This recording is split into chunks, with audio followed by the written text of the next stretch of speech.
Olá pessoal, tudo bem? Prosseguindo no trabalho de revisar o assunto já ministrado sobre sistema esquelético e articular, segue algumas questões para discussão. E a primeira pergunta: cite os tipos de esqueleto, quanto à sua localização e o nome dos ossos, quanto ao seu aspecto tridimensional.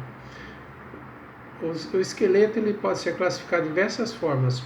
O que se pede aqui, o tipo quanto à localização, é aquele que está situado no eixo longitudinal do corpo. Então, o esqueleto axial. E o esqueleto apendicular está ao lado desse, que são os membros superiores e inferiores. O nome dos ossos quanto ao seu aspecto tridimensional. Basicamente, os ossos podem ser longos, podem ser planos, podem ser curtos ou irregulares.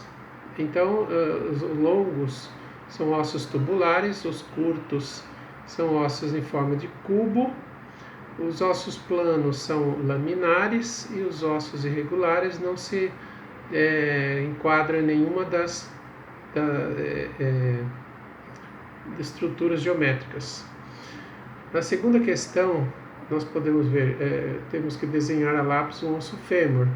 Então, eu vou apresentar aqui um desenho onde estão as estruturas que são pedidas nessa questão: epífises, cartilagens epifisiais, periósteo, substâncias ósseas, cavidade medular e cartilagens articulares. Então, segue aqui um desenho, um exemplo aqui do fêmur, corte frontal do fêmur, onde se vê essas estruturas aí. Vamos deixar um pouquinho para pegar um bom foco.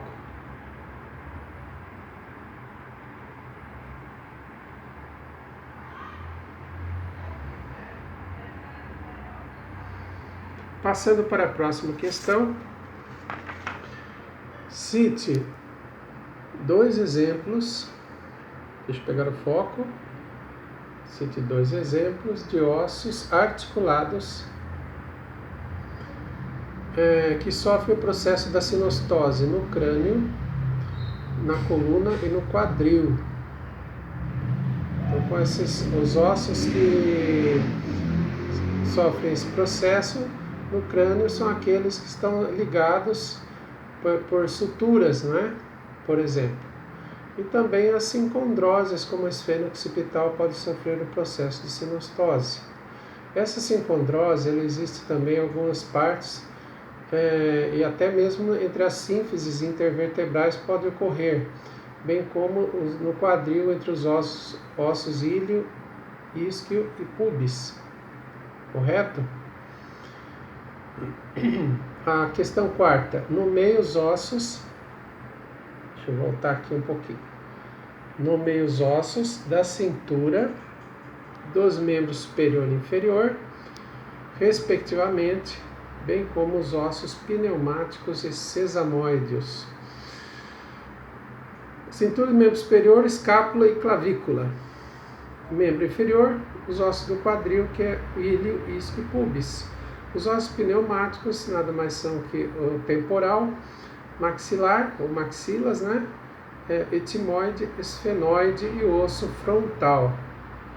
Os ossos sesamoides, o principal deles, sem dúvida, é a patela, mas tem também os sesamoides ao nível da articulação do dedão do pé, certo? Metatarso-falângica. Quinta questão: conceitue diplo e exemplifique. O diplo ocorre basicamente entre os ossos da calvária, calota craniana, Então, por exemplo, você pegar o osso frontal, vai existir aqui duas substâncias, compacta e esponjosa. A compacta se apresenta na forma de uma lâmina externa e interna, e a esponjosa é bem resistente. A sexta questão: diferencia a articulação fibrosa da cartilagínea. A articulação fibrosa é aquela que tem um tecido conjuntivo interposto e que é uma articulação bastante estável e fixa. O exemplo aí tem essas suturas mesmo do crânio, é um exemplo típico, São articulações em geral são imóveis. A articulação cartilagínea também é imóvel, né, com algumas exceções, mas o tecido que se interpõe entre os ossos que se articulam é a cartilagem hialina.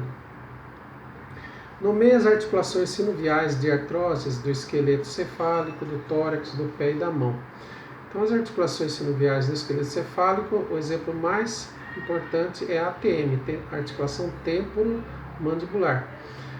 No tórax, temos também articulações sinoviais, por exemplo, a esternoclavicular, né? A articulação entre as costelas e as cartilagens costais, certo? E a articulação do pé, temos também as sinoviais aí de artroses, diversas articulações do pé, então nós teremos as articulações entre os ossos do tarso, do metatarso, entre as falanges, assim por diante, como também na mão vamos ter as articulações correspondentes ao carpo com o metacarpo, do metacarpo com as falanges e as interfalângicas, que são entre as falanges proximal, média e distal. Quais as articulações são biaxiais? Dois exemplos, membros superiores, biaxiais. Temos, então, articulações com dois eixos de movimento, né? No membro superior vamos ter o quê? A articulação carpo-metacarpal do polegar e a articulação do punho, né?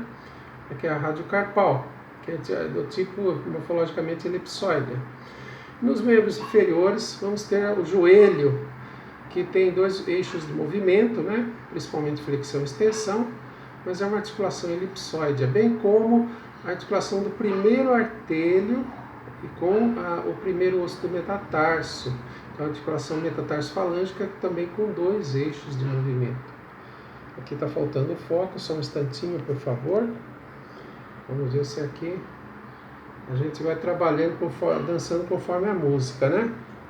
Deixa eu pegar o foco direitinho aqui. Os ligamentos podem ser classificados em 3 tipos, em referência à cápsula articular. De que tipos podem ser os ligamentos? Então, cápsula articular está presente evidentemente só na articulação sinovial ou de artrose. Não esquecer, gente, não esqueçam isso, a articulação sinovial ela tem que ter cápsula articular, as demais não têm. Então, além da cápsula articular, essa cápsula delimita internamente uma cavidade com o líquido denominado sinóvia. Isso é característica geral para todas as articulações sinoviais. Então, essa pergunta só por exemplo, a gente citar o joelho, a articulação do joelho, tíbio femoral, né? Os ligamentos nessa articulação do joelho são classificados como capsulares, como o ligamento da patela, pertencem à própria constituição da cápsula. E ligamentos independentes da cápsula para fora da cápsula são chamados de extracapsulares. E articulações, tem algumas, não só o joelho, tem ligamentos intracapsulares, ou dentro da cavidade articular. Por exemplo, aí tem os ligamentos cruzados no joelho, né?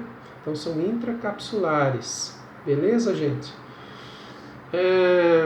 Dei um exemplo de articulação sinovial plana, trocoide, celárea e elipsoide. Então, rapidinho, gente. Sinovial plana, entre os ossos do carpo, do tarso, né? A sacroilíaca, vários exemplos. Tibiofibular, proximal, as articulações interfacetárias nas vértebras ou zigoapofisárias, certo? Então, são vários exemplos. E a articulação trocoide tem 2 exemplos típicos aí, como por exemplo a articulação atlanto-axial entre o atlas e o axis, e a articulação radioulnar proximal, ok? A articulação celar, o exemplo mais típico é entre o osso do carpo e o primeiro metacarpo, né? Então a carpo-metacarpal do polegar. A articulação elipsoide, já falamos alguma coisa? Tem várias articulações, com 2 eixos de movimento, né? Por exemplo, a articulação do joelho, elipsoide, também chamada de bicondilar. A articulação radiocarpal, também com 2 eixos de movimentos. Então, é uma articulação típica, né? A elipsoide. Tá bom, gente? Então, galera, desejo a todos bom estudo e até a próxima, né? Eu espero não ser muito teórico, vamos colocar um pouquinho mais de dinamismo aí nos vídeos. Se Deus quiser, estaremos lá. Um abraço a todos, um beijo no coração. Tchau!